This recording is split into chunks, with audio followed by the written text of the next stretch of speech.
Apha bazalwane ngokufutshane sibona uYesu ethi kubafundi bakhe masiwelele ngaphesheya.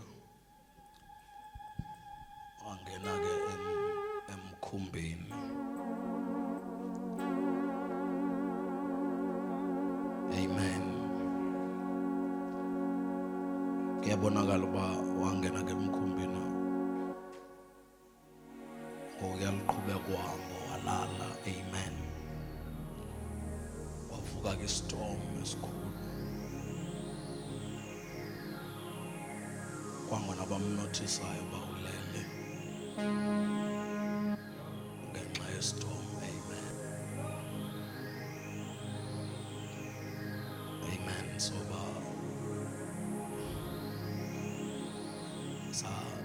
savuthuza istorm sabenza abalokozi uphi kanti lonke lixesha ulele.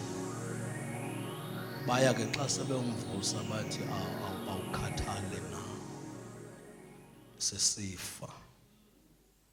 Amen. Ngongathi ulele kufiwa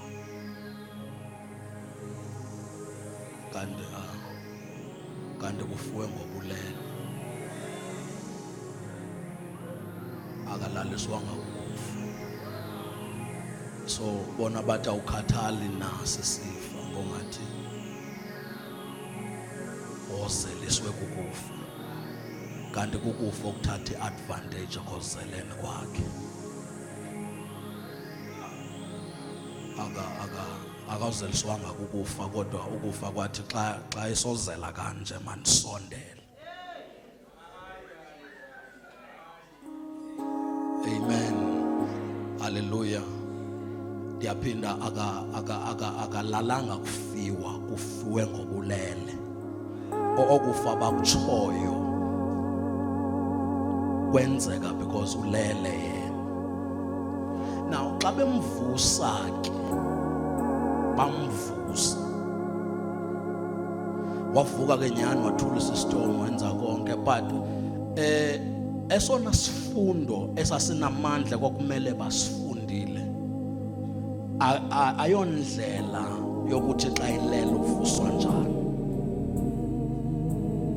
but eyona nto kwakumele bayifundile bubungozi bokumyeka lala. Kwakungamelanga bafunde ukuthi babe proud xa sebemvusile bathi ayisesiyibambile uba xa ilele uvuswa njani. Kwakumele badlule apho bafunde ukuthi kwenzekani xa simyeke walala elwandle. Abengalala kwenye indawo kodwa leni position esikuyo abekungamelanga simvumela lala, ngoba kungcono kufiwe hleli kunomvuswa ngobe kuyafiwa. Kungcono istorm sifike ejamini kunoba siyomvusiswa siso, because lithi iBhayibhile wavuka warebuka umoya wasithulisa istorm. Izwi awalithethayo lathulisa istorm, zange siwagutyula amanzi angene ngela xesha belele.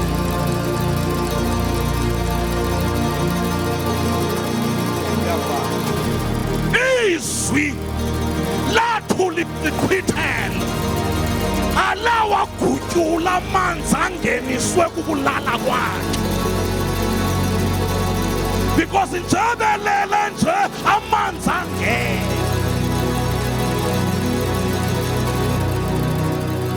Ndizotsho namhlanje King ukuthi akumelanga sifunde ukubuyela kuThixo singabufundanga ubungozi bokusuka kuThixo.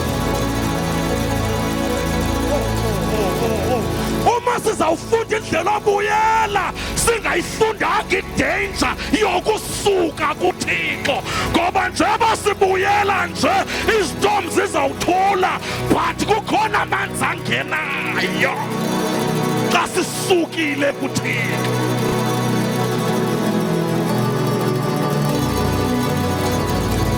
Akumelanga Mangasifunda indlela obuyela emthandazweni singafundanga ubungozi bokusuka emthandazweni. Mantaya libra hasuka ya labashanta. Kodwa ngizomemezela namhlanje ukuthi njeba silapha nje uma sizobuyela kuThixo sizobuyela kokugqibela ngoba ngeke siphinde sisuke. Iyalidileya icebo likaThixo lento yabantu ababuyela njalo.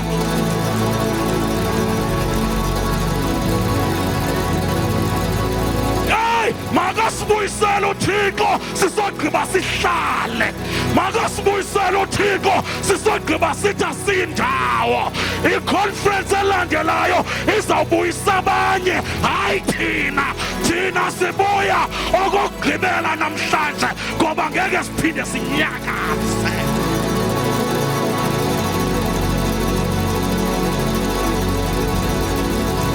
Yini bazalwane kobuyiswa abantu abanye every Sunday. Oh hallelujah, every Sunday kubuyiselwa abantu abanye enkosini. Kanti sihlala nini enkosini sabuyela njalo.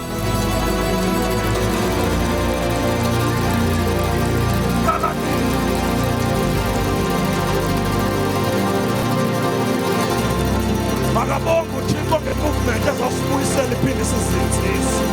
Sizawubuyela siphinde sizinze. Sithi asindawo, asindawo, asindawo. Next time siyakhapha siyosetyenziswa ukubuyisela abanye, hayi basiyobuya nabanye.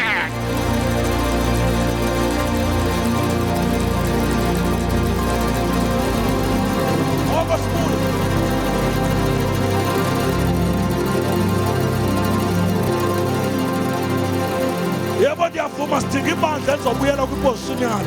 Siyalidinga nebandla elingazosuka kwiposition yalo.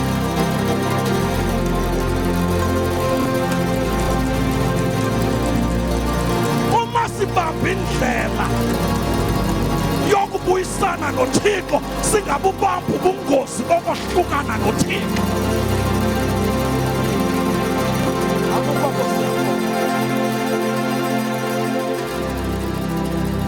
Yaphinda lizwi elithulisa isitolo nguwe ogutyula amanzi.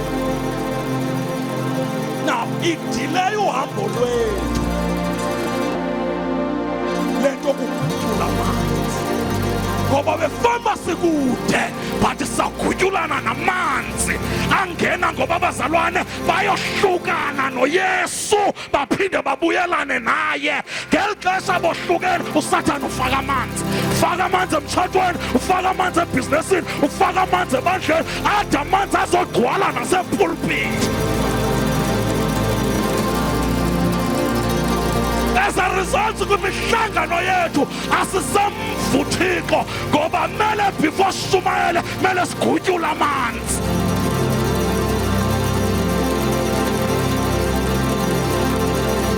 Percent wentshumayelo zethu asikanikezi direction sadilwa namanzi.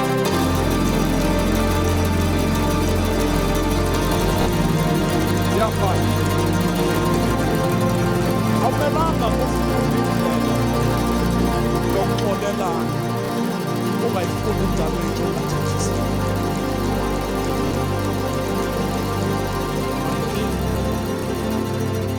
Akumelanga ufunde yokuthi xa sixabene sixolelana njalo ungayifundanga idamage enzokusathana xa sithethisa.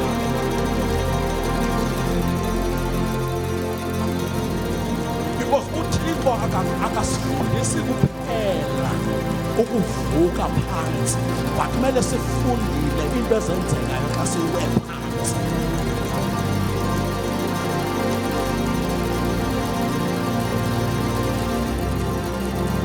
Abantu abade babe proud uba ayinalifakwa bekhulu nasekozweni ke bayeke inyanga yonke. Haleluya. Kanti ngeli xesha ubayeke inyanga yonke kumgudu wakho amanzi ayakho. Indoda ithi be proud ithi mna xa ndixabene nasendlini kuyaziwa ndala kwikamera yam. xa ndixabene nomfazi, umfazi uyandazi uba kandithethisi kwezi ntsuku, ndiyolala kweyam ikamera na. Kanti ngeli xesha ulele kweyakho ikamera na 3 days kunee-liters zamanzi ezingenayo emtshatweni. Xa senixolelene nguwe futhi omele ugutyule lawo manzi. Namhlanje imitshato iyaphela ngoba kuyiwa kwi-counselling umkhumbiso ugcwele ngoba kwangena amanzi kudlalwa.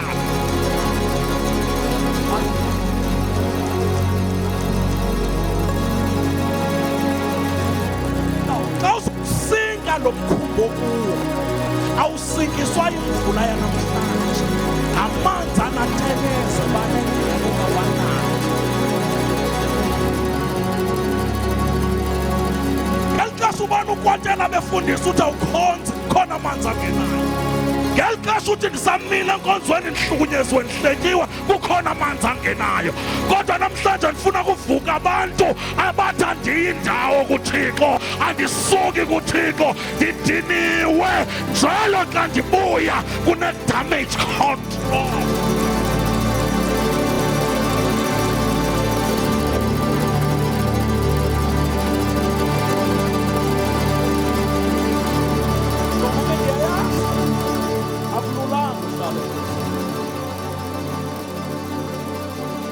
Uhlala ikhaya.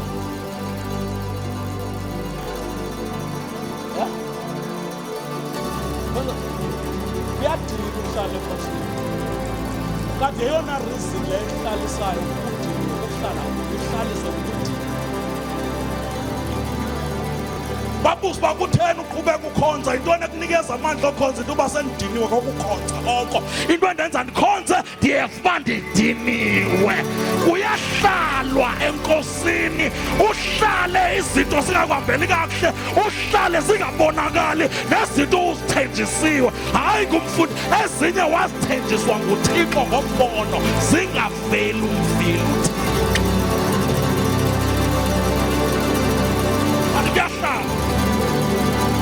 U-Israyeli waphuma eGibhithe siye eKhanani. Lithi kuthiwa zazikhona ezinye iindlela ezazimfutshane. uThixo wamkhethela indlela enye. Wavala ulwandle olubomvu kwindlela ekhethwe nguThixo. Baba stuck endleleni kaThixo. Yabona kuba ngcono xa ustuck kwindlela zakho ngoba uquka ubuye ube kwezikaThixo. Xa uba stuck kwezikaThixo uyayo. Mandiphinde. Xa ustuck kwindlela zakho uyehla uye emadolweni uthi Thixo ndiyaxolisa ndibuyela kwezakho. But xa uba stuck kwezakhe ngoba nakwezikaThixo ukube stuck. Ungayeki phambili kwindlela kaThixo. Kungamuveki ufakwe nguThixo. Kungahambeki uyivile ivoice yakho uba ngena. Uthi sowusiya emadolweni uthi uyoxolisa ungasibi uzoxolisela ntoni ngoba ucinga uyibambile yindlela yakhe le. But noba sekunjalo akuphunywa, akusukwa. Yebo ziyadileya indlela zakhe kodwa siyahlala. Ziyadisappointa sometimes kodwa siyahlala. Ziyalimaza kodwa siyahlala ngoba siyikhethelwe nguye umnikazi wendlela ukhona.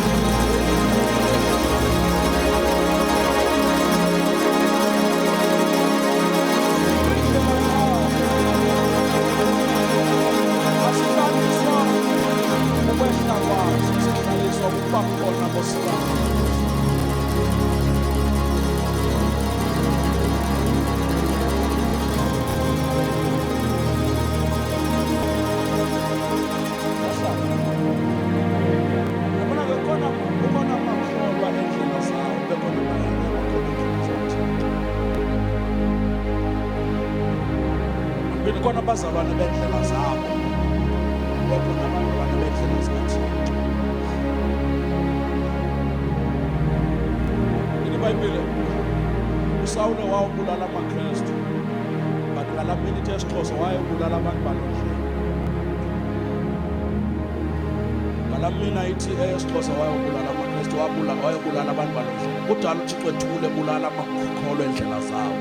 Wayibhuda ngalamini obulala bendlela zethixo. Wadibana nomnikazi wendlela. Ingakho umnikazi wendlela akasathethi nabasendleleni, uthetha ngayo uba unditshutshisela nje. Because xa ubetha abantu balendlela udelela mna mnikazi wendlela. Kuyahlalwa kwiindlela zikaThixo ngoba uThixo uyazilwela iindlela zakhe, uyabalwela abantu beendlela zakhe. Bendizotsho nje loo nto namhlanje uba masibe libandla elizobuyela liphinde lihlale, masibe libandla elizobuyela emthandazweni liphinde lihlale emthandazweni, masibe libandla elizobuyela ebungcweleni liphinde lihlale ebungcweleni, ngoba kukhona ubungozi bokusuka.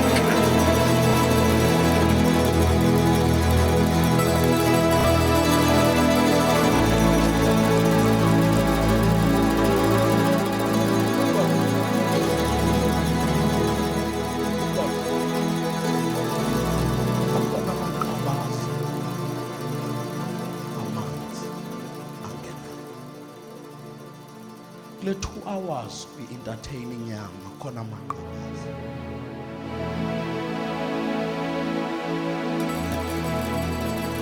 Le 3 days evekini osawena nenyama umoya uzawubona Friday xa usondele inkonzo. Kula 3 days khona amaqhabaza.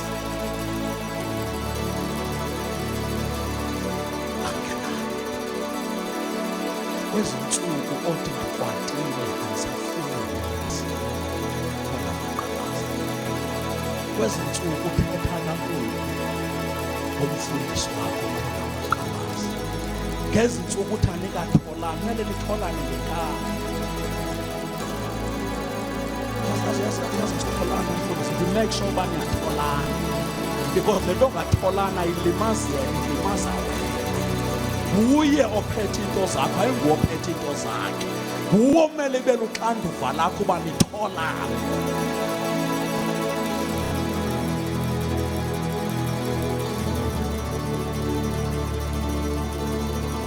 Hayi wena mfundisi unenhliziyo enhle uzawumxolela. Awumfundisi wethu siyakwazi umshaya. Ya, sonendlela yophinda ubuyisane naye. Akuxolele futhi ezivile into ebethetha ngayo. Manifani uyayazi uba ungaxola ogxotywele, ungaxola ugxobo.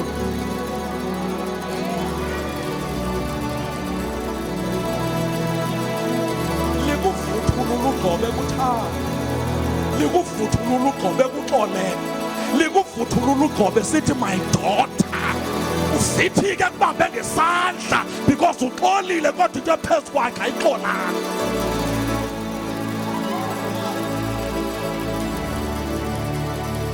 Wake walala uSawule bambiza uDavide, baDavide nankulele. Xa imbona uSawule, uDavide wafika amehlo kaDavide evaliwe, udobo uqobo luthe nta amehlo.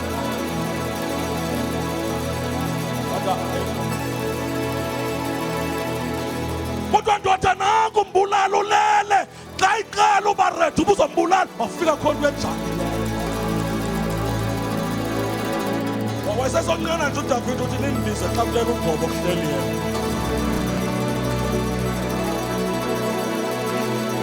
Wayesonqena nje uthi kungcono kulale le nto ekuye kunoba kulale kuhlale. And mamelani bazalwane, uThixo utshilo kwezi ntsuku wathi akazuvula iphelile ixesha loba abantu abaneentliziyo ezintle bamenze ngathi akanamandla ezitshatini.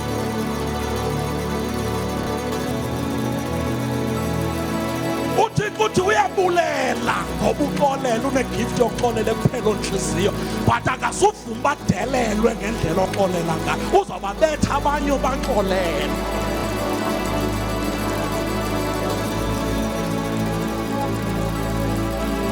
Uzawubabetha begide enkonzweni bebethela izinto ababezithethe esithathweni.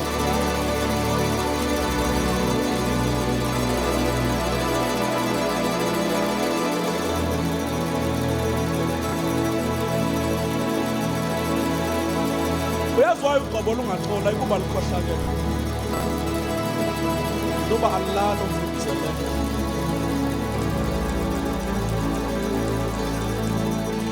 into edala uba lungaxoli into yoba xa usithi mfundisi mna ndandingekho kulaa nto zange nditsho umfundisi uyakholwa lona laa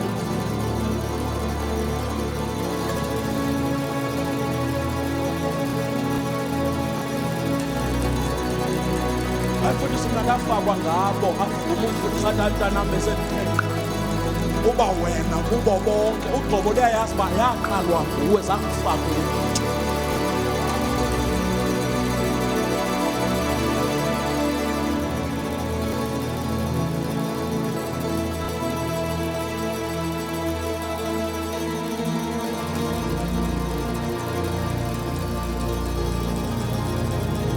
endizomcela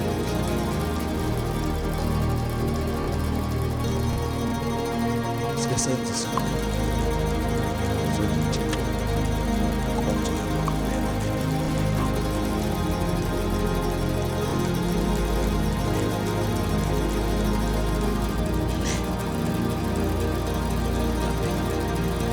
uyoqhubeka Thixo le konke obesandla ndithi kusukela namhlanje andiyindawo akho nto inonyakazisa ngeke ndinyakaziswe inyama yam ngeke ndinyakaziswe ingqondo yam ngeke ndinyakaziswe ngabantu ngeke ndinyakaziswe zimeko ndizawuhlala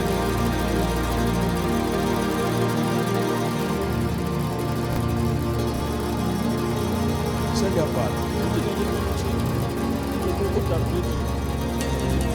uDavid uSamuel xa izawufa umnikeze i-hit list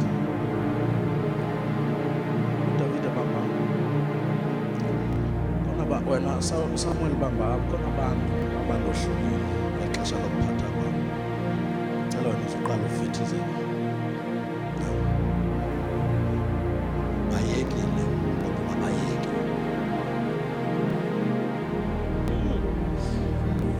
David nansi list cela udile nabo abantu Samuel nansi list bayekile ezinye izinto bacinga uba ndisisitenge ndiziyekile but wena ndiyacela ahambe ne-list uSamuel afike kuShimei athi mamela Shimei ukhona kwi-hit list igama lakho livelile mhlekazi kodwa ngoba ndiyakuthanda ndicela uhlale eJerusalem ungaphumi ngaphansi kwesiphi isizathu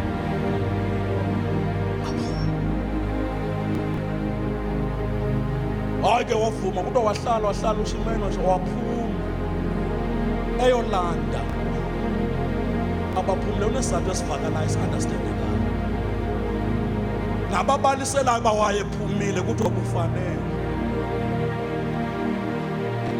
kodwa ithi message ungaphumi ngaphansi kwesiphi isizathu ndizothi nawe hlala apha eJerusalem aba bantu ba-explainelayo ngokuphuma kwakho ayiphethwanga ngabi i-list igama lakho lisavelila lingaqini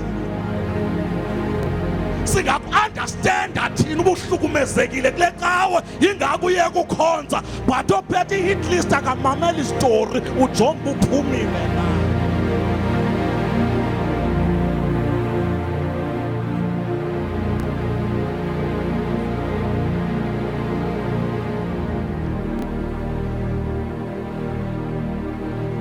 ngaphansi kwesiphi asikho isizathu esivakalayo kophethe i-hit list ngokuphuma kwabo sivakala kwabangayiphethanga bade bakurasha baya-understanda kodwa i-hit list ayiphethwanga nayo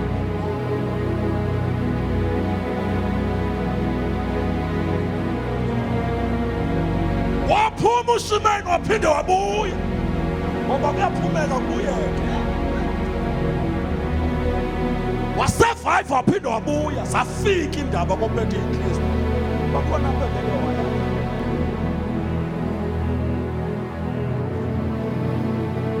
ingxaki yophethe i-hit list akalwanga noShimei ngoba esengaphandle seyibuyile yabe imile imessage babekuthiwe ungaphumi nawe ndicela undenzele ifavor khawubuye okokugqibela.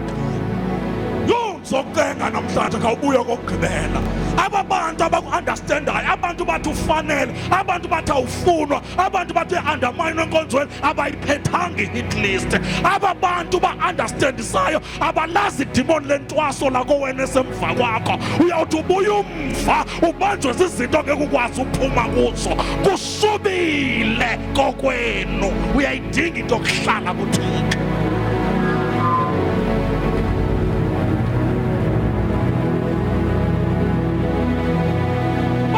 Myeka lale kodwa nothelwa.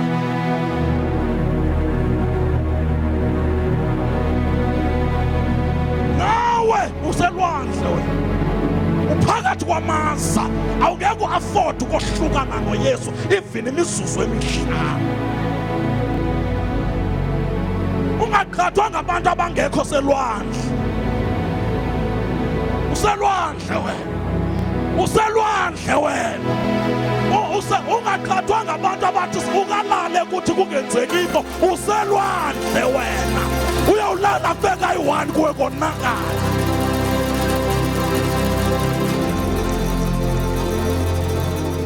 Ungaqhathwa ngabantu abathi hey uke walala ukuthi izinto zaba right. Jonga wena indawo kuyo wena, ngeke uafforde ukuhamba ikhilomitha ungamphongo. Ngeke uafforde uyomisa enye intente ungamva. Ngeke uafforde organize enye imvuselelo ungamva. Uselwandle, amadimoni asemva kwakho afunana nempilo yakho.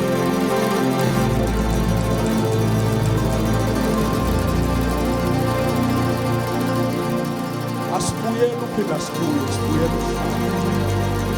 Asibuyele uphinda sibuye, sibuyele ungasiki. Asibuyele uphinda sibuye, sibuyele unganyamazi.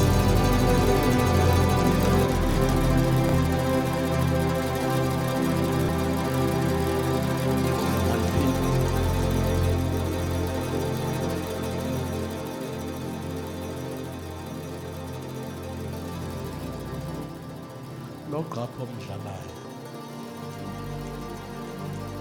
unganenzi into namhlanje. Bakhona amachaphaza ngena khona bazamxaka khona. Ndiyaphinda befanga ukude iyakudileya le nto yokuthi xa kumele kuhanjwe kumele uphinde ugutyule amanzi. Xa iqala umkhumbi wakho ukoma uba right uphinde wavumela ngena. Akayiqali uThixo afuna uyenza ngayo because uvumela ukohlukana naye uphinde uthi uzawuzibuyisela. Vele kuyabuyeka kodwa kubuya sekukhona izinto esezingena.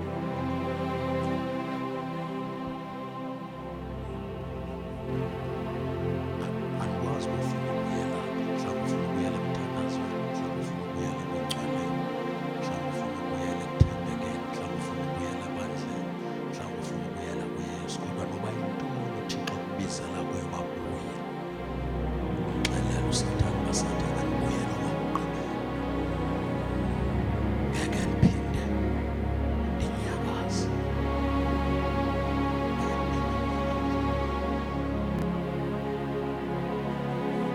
Salva la message to the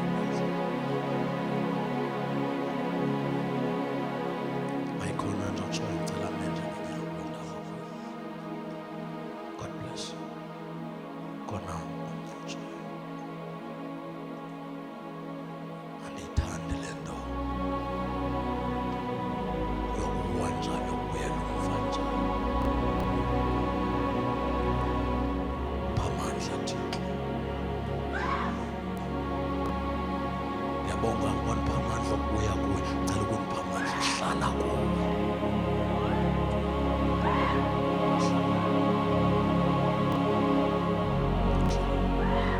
Okubuhlungu xa ndibuyela kuwe ndibonwa yethu yabantu, kodwa xa ndimka kuwe ndihamba ne-30 yabantu. Baninzi ababa disappointed ngokuhluka kwam, kodwa bambalwa ababongayo ngokubuya kwam. mandihlale kuwe noba imeko ithini okokugqibela namhlanje.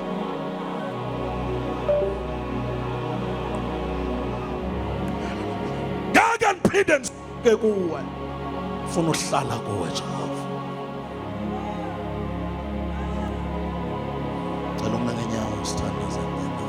Thixo uyakubona, Thixo uyakubona, Thixo uyakubona. God bless you. Thixo uyakubona, Thixo uyakubona. Oh, save me Lord. Hlangule ndisindise, sindise, sindise. Thixo ubona inhliziyo yakho. uYesu ke uthi xa bengabasebenzisi abantu abakwaziyo besebenzisa abantu abawilling. Lento okuma ngenyawo ayukuthi uba uyakwazi uthi ndi willing akupha amandla okwenza lento willing.